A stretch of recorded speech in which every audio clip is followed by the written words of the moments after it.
Yeah, we had to start 2024 off with some heat. And solo leveling is that itch that we need to scratch, all right? With that being said, we got arguably already a contender in 2024 with solo leveling. This anime has potential.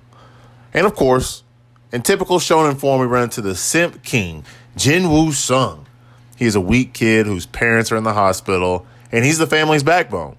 He's a hunter who earns crystals by taking down demons and other beings from different dimensions. And what's really cool about this anime is there's different tiers, all right? But my man Jinwoo, he lets it ride all on black every single time. Low-key, it reminds me of Subaru Natsuki action. I mean, he gets his ass whooped every single fight. But luckily, he has another tiered character with him who is a healer. Just as anime rankings are, we find out that there's different tiers, like I said. You have your E, D, C, B, A, and of course, S tier. Well, his healer, she is a B tier healer. This anime is already different, and I'm a big fan of it, all right? I'm a big fan because it's essential that you have a different style of anime. You can't just keep repeating the same thing over and over. Another cool thing about this anime is essentially you're your own avatar and you get to create your own life. The stones or the crystals that you collect after you go on certain missions, it helps you upgrade your kit. You get better weapons, you get better gear, and you're just a better hunter overall.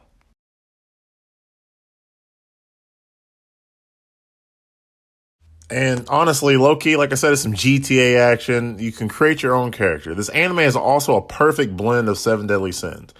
In the intro, you see a bunch of different S-tier hunters. And what's really, really cool about this is, like I said, you're upgrading your kit, but you go to school, you go doing all these tests, and you may be a B-tier healer, or you may be an A-tier slayer.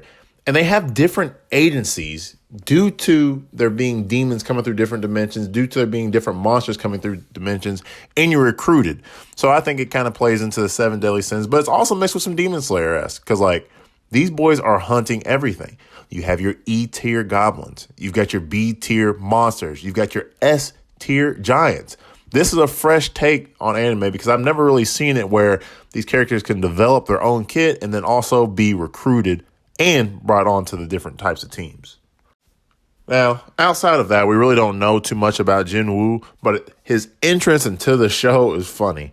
Because like I said, you're fighting these S-tier beasts. And on the good guys or the hunters, there's different levels to it. And they all have good kits. They're all floating. You got a little fire aspect. You have some ice aspect. And then Jinwoo comes stumbling in, and he's bandaged up. He's looking like Dazai from Stray Dogs. I mean, he is just beat down. Shaggy hair. He's got cuts left and right. And when people see him at these different hunting events, because he is not somebody who wants to give up, when they see him at these hunting events, they kind of snicker. They're sitting in the background just looking at him because he continues to show up, but he's always getting beat up. Every single fight that he gets into, he almost dies, but it shows that there is no quit in this character.